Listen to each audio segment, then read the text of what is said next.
말씀입니다.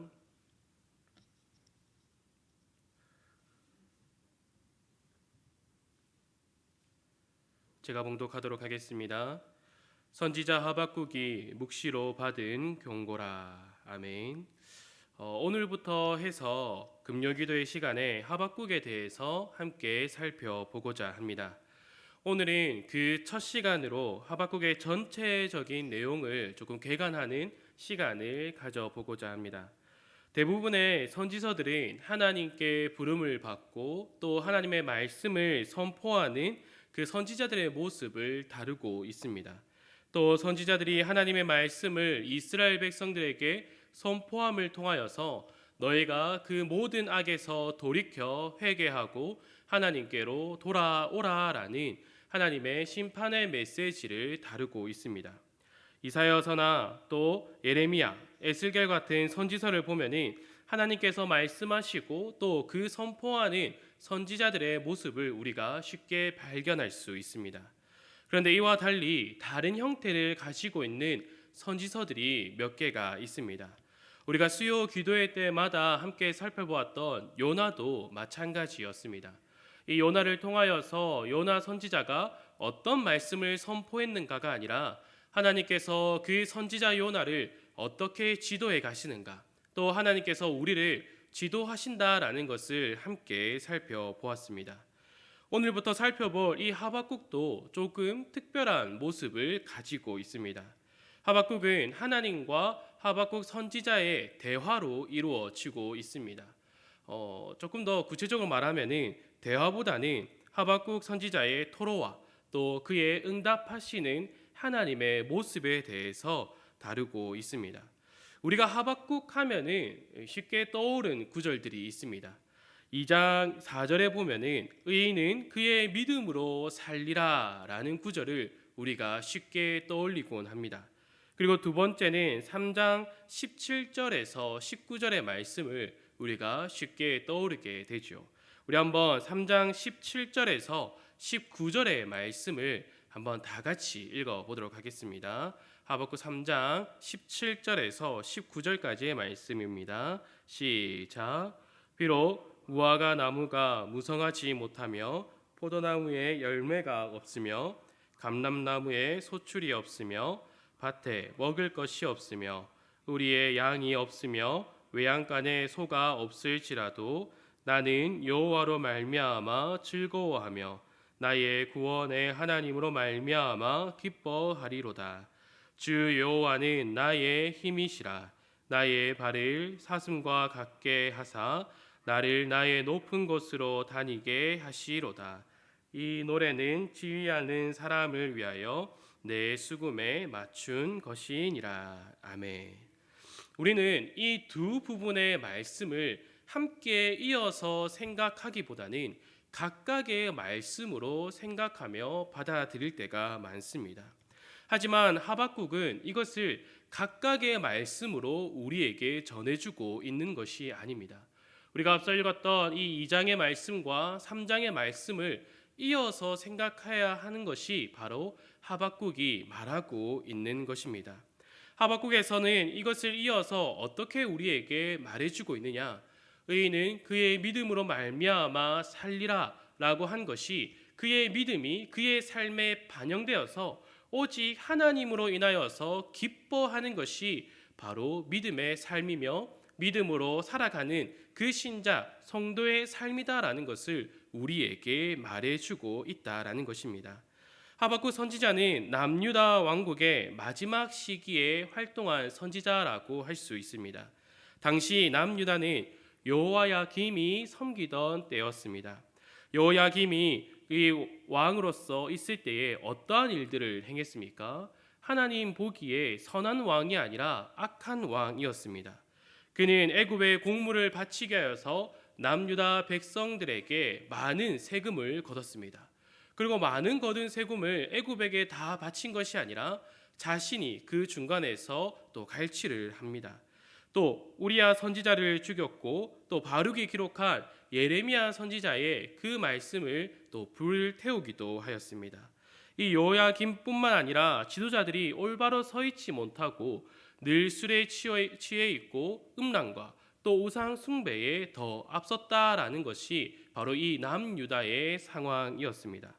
이러한 상황 가운데서 이제 이 하박국 선지자가 바로 부름을 받게 되는 거죠. 하박국 선지자는 어떻게 언약의 백성들이 이렇게 살아갈 수 있는가? 남유다가 어떻게 이러한 상황 가운데서 계속되고 있는가? 그리고 하나님께서는 왜 심판하시지 않는가? 왜 우리에게 아무런 말씀을 해 주시지 않는가? 이러한 고민들 가운데서 하나님께 기도를 하고 있는 것입니다. 바로 이 기도가 1장 2절에서 4절까지부터 이제 이어지고 있는 겁니다. 이 하박국 선지자가 기도를 했지만 하나님께서 오랜 시간 동안 그에게 답을 해 주시지 않습니다. 그러다가 어느 날 갑자기 이 하박국 선지자에게 말씀을 해 주고 계시는 거죠. 근데 그 응답이 하나님께서 바벨론을 사용하여서 그 남유다를 심판하겠다라는 말씀을 해 주십니다. 그런데 이 말을 듣고 하박국 선지자는 이해하지 못합니다. 하나님께서 불의한 남유다 백성을 심판하시겠다라고 하는 것은 이해가 가는데 어떻게 그 바벨론을 사용하여서 남유다를 심판하겠다라고 말씀하고 계시는가? 이것을 이해하지 못한다라는 거죠. 이 하박국 선지자가 이독공독, 이 독을 사용해서 독을 물리친다. 이것을 이해하고 있지 못한 게 아니라 하나님께서 어떻게 악을 도구로 사용하시는가? 이것을 이해하지 못했다라는 겁니다. 이 하박국 선지자가 알고 있는 하나님은 선하신 하나님입니다. 선하신 하나님이시기 때문에 그 악을 도구로 사용하지 않으실 것인데 왜 그 악의 도구인 바벨론을 통하여서 이스라엘 백성들, 그 남유다 백성을 심판하시는가? 이것을 이해하지 못한다라는 겁니다. 이렇게 이해되지 않는 상황에서 하박국과 하나님의 대화가 이어지고 있는 것이죠. 선지자 하박국 개인의 고민과 또 이 고민들이 어떻게 해결되고 있는가를 다루고 있는 것입니다.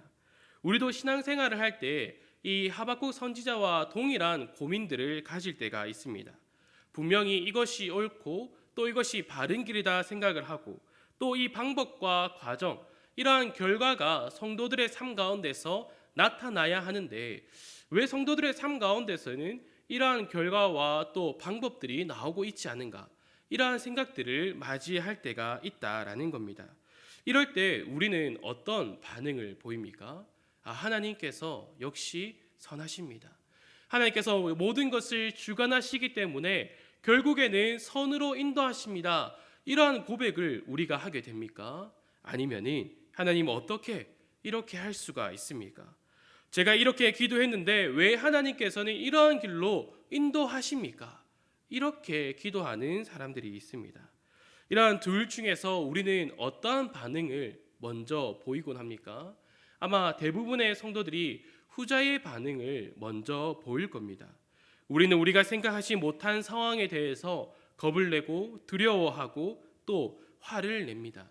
이러한 기도의 응답뿐만 아니라 우리가 이해되지 않는 상황 가운데서 우리는 먼저 화를 내는 것이 우리의 모습입니다. 이는 신앙생활뿐만 아니라 우리가 살아가는 모든 생활 가운데서 우리가 반응하는 것입니다. 하박국이 생각하는 하나님은 어떠한 하나님이었습니까? 1장 13절을 보면은 이렇게 그가 말하고 있습니다. 주께서는 눈이 정결하심으로 악을 참아 보지 못하시며 폐역을 참아 보지 못하시거늘. 아멘. 하나님께서는 눈이 청결하여서 악을 참아 보고 있지 못한다라고 합니다. 그렇기에 그 악한 무리들을, 그의 폐역들을 참아 놔두지 않는다라고 그가 고백하고 있는 것이요.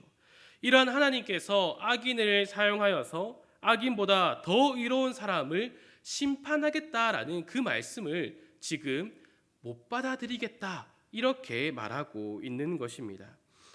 하박국의 생각으로는 남유다를 다시금 회복시키고 남유다 백성을 사용하여서 그 악한 무리인 바벨론을 심판해야 하는 것이 옳은 생각인데 왜 하나님께서는 이와 반대로 바벨론을 사용하여서 그 악을 통하여서 그 악인보다 더 의롭다고 생각되는 남유다 백성들을 심판하겠다라고 하는 그 하나님의 말씀을 그가 이해하지 못하겠습니다 라고 말하고 있다라는 겁니다.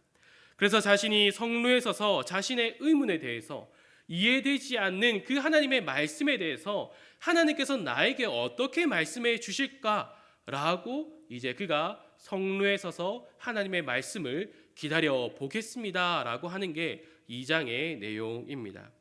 이에 하나님께서는 알려주시는 그 묵시 예언을 판에 분명히 기록하라라고 합니다. 또 그 판을 달려가면서도 볼 수 있도록 하라라고 하나님께서 말씀하고 계시는 거죠. 그 기록은 의인은 그의 믿음으로 말미암아 살리라라는 그 말씀을 해주고 있습니다. 그리고 하나님께서는 바벨론을 멸망시킬 것이고 하나님께서 악인을 그 나라를 도구로 사용하시겠다라는 것을 다시금 알려주고 계십니다. 그런데 그 악한 나라를 그 바벨론을 도구로 사용한다고 해서 그들의 악행을 하나님께서 묵인해 주시고 또 그들의 용서해 주겠다라는 그 말을 하고 있는 것이 아니다라는 것입니다. 하나님께서 단지 그들을 도구로 사용하고 그 불의한 나라들, 그 불의한 백성들을 분명하게 심판하고 멸망시키겠다라는 약속을 해주고 계십니다. 그래서 그 내용들이 5가지의 화 있을진저 이렇게 이어지고 있습니다. 첫 번째와 두 번째의 화 있을진저는 이 부당한 경제적인 관행들, 그리고 세 번째는 사람을 동물처럼 대하여서 강제 노역을 시킨 것에 대하여서 하나님께서 분명히 심판하겠다라는 말씀을 해 주십니다. 네 번째로는 무책임한 지도자들, 또 마지막으로는 우상 숭배를 분명히 하나님께서 심판하시겠다라는 말씀을 이어서 해 주십니다. 그런데 이러한 문제들과 하나님께서 심판하시겠다라는 것은 바벨론에게만 국한되고 있다라는 것이 아닙니다. 하박국을 통해 우리에게 말씀해 주고자 하는 것은 모든 나라들이 이 바벨론과 같은 상황을 가진다라는 겁니다. 이전에 있었던 나라들뿐만 아니라 우리가 살아가는 모든 나라들 가운데에 특히 우리 모든 사람들이 이러한 결과로 달려간다라는 것을 말해주고 있다라는 겁니다. 이 자본주의 사회와 이로 인한 경제 불균형, 또한 그 속에서 이익을 위하여서 어떠한 것으로도 가리지 않고 또 그 이익을 취하고자 하는 사람들, 또 그 가운데서 돈과 시간과 가치관들을 내세우면서 그 모든 것들을 우상으로 삼는 그 모든 사람들을 하나님께서 심판하시겠다라는 것을 이 하박국을 통하여서 알려주고 있다라는 것입니다. 특히 오늘날 뉴스를 보면은 정말 심각한 모습들이 펼쳐지고 있습니다. 생각지도 못한 범죄들이 나오고 있지요. 특히 미국의 경우는 어떻습니까? 최근 들어서 총기 사건들이 계속해서 나오고 있습니다. 그 총기 사건들이 이루어지는 장소가 대부분이 초등학교가 나오고 있다라는 겁니다. 그리고 그 총기를 사건을 일으킨 범인들의 그 이야기를 살펴보면은 정말로 이 사람들이 초등학교에 대한 악한 심정을 가지고 와서 그 총기 난사를 했는가 이러한 것들을 살펴보면은 그가 그 초등학교에 대해서 아무런 관심도 없었지만 단지 그냥 총기를 들고 가서 난사를 했다라는 이야기를 듣기도 합니다. 그리고 마약으로 인하여서 병들어가고 있는 도시들을 우리가 뉴스를 통하여서 볼 수 있습니다. 또 특히 우리나라도 지금 마약에 대해서 많은 공격을 받고 있다라고 하죠. 특히 20대가 마약을 많이 하고 있다라고 합니다. 심지어 얼마 전에는 중학생이 마약을 사서 투약했다라는 그 뉴스도 접하게 되었습니다. 그리고 여러 가지 이단들의 모습이 사회적 이제 문제로 떠오르고 있다라는 것도 뉴스를 통하여서 우리가 접할 수 있습니다. 이러한 상황 속에서 우리는 하박국 선지자와 같은 질문을 던질 수가 있다라는 거죠. 하나님께서 이러한 상황 가운데서 왜 심판하시지 않고 가만히 놔두십니까? 하나님께서 우리에게 말씀을 주시면서 하나님께서 분명히 다시 오시겠다라는 그 약속을 해 주셨는데 언제 그 약속이 이루어집니까? 이러한 질문들을 우리가 할 수 있다라는 겁니다. 하박국 선지자도 우리와 같은 질문을 가지고 있으면서 이제 하박국 3장에서 그에 대한 기도를 계속해서 말하고 있습니다. 그는 하나님께서 주의 일을 이 수년 내에 나타내시옵소서라고 기도하고 있습니다. 그리고 그가 찬양하는 것이 3장 13절에 나오고 있습니다. 우리 한번 3장 13절을 다 같이 한번 읽어보도록 하겠습니다. 시작. 주께서 주의 백성을 구원하시려고 기름 부음 받은 자를 구원하시려고 나오사 악인의 집의 머리에 치시며 그 기초를 바닥까지 드러내셨나이다. 아멘. 하나님께서 약속하는 것이 반드시 이루어질 것을 믿으며 찬양하고 있는 부분입니다. 하박국 선지자는 하나님과 대화하며 그의 말씀을 통하여서 하나님의 약속과 하나님이 어떠하신 분인지를 깨닫고 있다라는 겁니다. 그래서 그가 마지막으로 고백하는 것이 무엇입니까? 우리가 서두에 읽었던 것처럼 3장 17절부터 19절의 그 말씀이 이제 그가 고백하는 장면입니다. 우리 한번 다시 한 번 더 3장 17절에서 19절의 말씀을 한번 읽어보도록 하겠습니다. 시작. 비록 무화과 나무가 무성하지 못하며 포도나무에 열매가 없으며 감람나무에 소출이 없으며 밭에 먹을 것이 없으며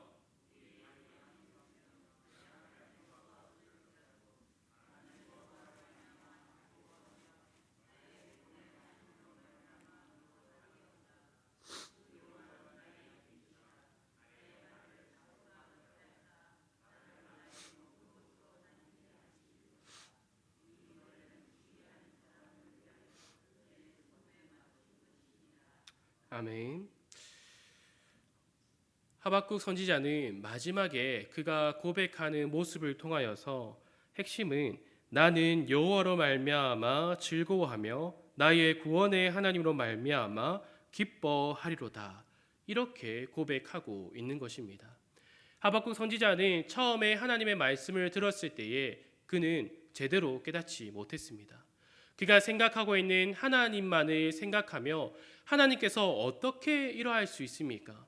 분명히 선하신 하나님께서는 그 선한 길로 인도하셔야 되는데 왜 악을 도구로 사용하여서 그 악인들보다 더 나은 의인 남유다를 심판하십니까? 이러한 일은 있을 수 없습니다라고 그가 고백합니다. 하지만 그러한 상황 가운데서 하나님께서는 말씀으로 그를 깨닫게 하십니다.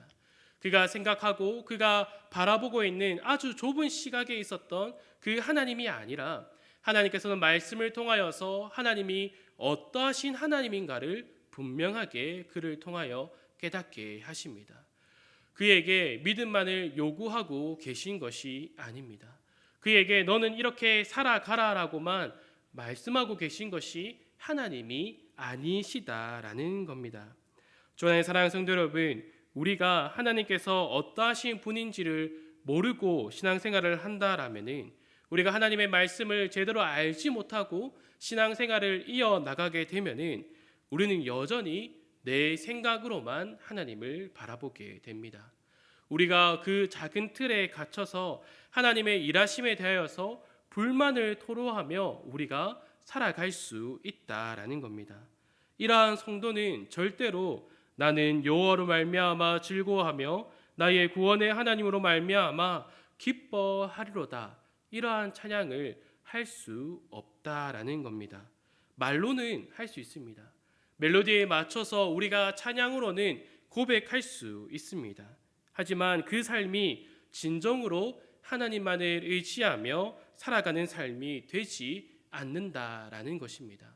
우리가 계속해서 살펴볼 이 하박국에서는 가장 중요한 것을 우리에게 말해주고 있습니다. 단지 말로만 우리가 생각으로만 하는 믿음으로 살아가는 것이 성도의 삶이 아니다라는 것을 말해주고 있다라는 겁니다. 하나님께서는 우리에게 믿음을 주십니다. 하지만 그 믿음뿐만 아니라 하나님께서는 말씀을 통하여서 하나님이 어떠한 분인지를 우리에게 분명히 알려주고 계십니다. 그래서 우리는 믿음으로 살겠습니다라고 하는 그 고백 가운데서는 하나님의 말씀이 함께 해야 합니다. 그 말씀 없이 하나님이 어떠하신 분인지를 우리가 깨닫지 못하고 단지 우리가 믿음으로 살리라 이런 말씀만 가지고 간다면은 내가 생각하는 하나님, 내가 경험한 그 아주 좁은 하나님만을 생각하며 살아가게 됩니다. 하지만 하나님께서는 우리를 하나님이 어떠하신 분인지를 깨닫게 하십니다. 하나님이 어떠한 일들을 행하시는지를 말씀을 통하여서 우리에게 알려주고 있다라는 것입니다. 그럴 때에 우리는 비로소 하나님 그 한 분만으로 만족합니다라는 고백을 우리가 진심으로 할 수 있다라는 것이요. 주안의 사랑하는 성도 여러분, 우리의 신앙생활이 예배에 참석하고 또 기도에 참석하고 나서 나는 예배를 드렸으니까, 나는 기도를 했으니까 여기서 끝나서는 안 됩니다. 내가 어떠한 신앙생활을 했다라는 것에 내가 믿음 생활을 잘하고 있구나라고 생각해서는 안 된다라는 것입니다. 나는 그 예배 요소, 기도의 분위기 때문에 즐거워했는가? 아니면 나의 예배의 대상인 하나님, 나의 기도의 대상인 하나님, 나의 찬양의 대상인 하나님 때문에 내가 즐거워하는가? 이러한 질문을 우리 스스로 해보아야 한다라는 것입니다. 이러한 질문을 던지고 그 대답이 나는 여호와로 말미암아 즐거워하며 나의 구원이 하나님으로 말미암아 기뻐하는구나. 이러한 답이 저절로 나와야 한다라는 것이요. 하박국 선지자의 모습을 보시기 바랍니다. 처음에는 그는 하나님으로만 즐거워할 수 없었다라고 고백합니다. 자신이 원하는 것이 이루어져야지만이 즐거워할 수 있다라고 그가 고백하고 있다라는 겁니다. 그러나 하나님의 말씀을 통하여서 하나님이 어떠하신 분인지 깨닫고 나서야지 비로소 하나님 한 분만으로 기뻐한다라고 그가 고백하고 있다라는 겁니다. 우리가 오늘날 이 시대를 보면은 하나님을 잘 알지 못하는, 하나님을 알려고 하지 않는 이 세대에 살아가고 있습니다. 많은 교회들이 하나님이 어떠하신 분인가를 선포하고 있지 않습니다. 어떻게 더 시설이 좋은 교회를 만들 수 있는가? 어떻게 교회가 더 깔끔한 모습을 가질 수 있는가? 교회에 어떤 프로그램을 해야지 성도들이 많이 모이는가? 이러한 것들만을 고민하고 있습니다. 하지만 우리는 하나님께서 우리에게 왜 말씀을 주셨는가를 분명히 깨달아야 합니다. 하나님께서 우리에게 주신 이 말씀을 통하여서 하나님께서는 무엇을 말씀하고 계시는가를 우리는 반드시 깨달아야 합니다. 하나님께서는 이 말씀을 통하여서 하나님 자신을 계시하고 계십니다. 우리가 어떻게 이 신앙생활을 살아갈까? 우리가 어떻게 살아가야지 믿음의 삶인가? 이것을 고민하기 그 이전에 우리를 부르시고, 아니 나를 부르시고 나를 택하신 하나님이 어떠하신 분인가를 우리는 분명히 깨달아야 한다라는 것입니다. 주 안에 사랑하는 성도 여러분, 말씀을 통하여서 하나님을 깨달으시기 바랍니다. 하나님은 말씀을 통하여서 우리에게 말해 주고 있습니다. 하나님이 어떠하신 분인지, 그 하나님께서 우리를 어떻게 부르셨는지, 그리고 오늘도 우리를 어떻게 하나님께서 인도하시는가, 또 우리에게 은혜를 베풀어 주시고 그 사랑을 허락하신 하나님이 어떠하신 분인가를 우리에게 분명히 말해주고 있다라는 겁니다.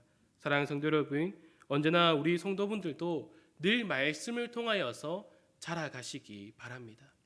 교회 생활에 익숙해져서 이렇게 하면은 되구나가 아니라 교회에 나와서 하나님을 더욱더 찬양함으로 하나님의 말씀을 들음을 통하여서 하나님을 더 깊이 알아가시기 바랍니다. 하박국은 이것을 우리에게 말해주고 있습니다. 단지 말로만 하는 믿음이 아니라 그 믿음이 삶으로 나오는 것, 그리고 그 삶이 나오게 하는 것은 하나님의 말씀, 하나님과 더 깊이 교제를 나눔을 통하여서 그 믿음과 삶이 일치된다라는 것을 우리에게 알려주고 있는 것입니다. 이러한 삶을 살아감을 통하여서 하나님을 더 깊이 알아가고 그와 교제를 누림으로 어떠한 것이 참된 신앙의 생활인지를 분명히 깨닫는 우리 축복로교회 성도들 되기를 간절히 소망합니다. 이렇게 기도하도록 하겠습니다. 하나님 아버지 감사합니다. 우리가 오랜 시간 동안 신앙생활을 하며 또 교회에 나오며 하나님을 아버지라고 부를 때마다 우리가 무엇을 굳게 붙들고 살아가야 하는지를 깨닫게 하여 주시옵소서. 그저 우리가 교회 생활을 하고 이때는 이것을 준비하고 또 이때는 이것을 준비해야 한다라는 그 쳇바퀴 같은 삶 가운데서 우리가 신앙생활을 해 나가는 것이 아니라 날마다 말씀을 통하여서 하나님이 어떠하신 분인가를 알려주고 계시는 것을 깨닫게 하여 주시옵소서. 더욱더 크신 그 하나님을 깨닫게 하여 주시옵소서. 하나님이 어떠하신 분인가를 우리가 말씀을 통하여 깨달아서 늘 말씀에 붙들린 자로 살아갈 수 있도록 인도하여 주시옵소서. 우리가 경험하고 또한 말씀을 통하여 깨닫는 그 하나님과 깊은 교제를 누리길 간절히 원합니다. 하나님의 자녀된 자로서 아버지 하나님이 어떠하신 분인가를 더욱더 깨닫게 하여 주시고 우리의 자녀들과 또 교회의 언약의 그 자손들, 언약의 자녀들에게도 그 하나님을 우리가 힘써 전할 수 있도록 붙들어 주시옵소서. 언제나 말씀을 통하여서 그 삼위 하나님을 더욱더 깊이 알아가는 우리 모두가 될 수 있도록 붙들어 주시옵소서. 이 모든 것 예수님의 이름으로 기도드립니다. 아멘. 이렇게 찬송가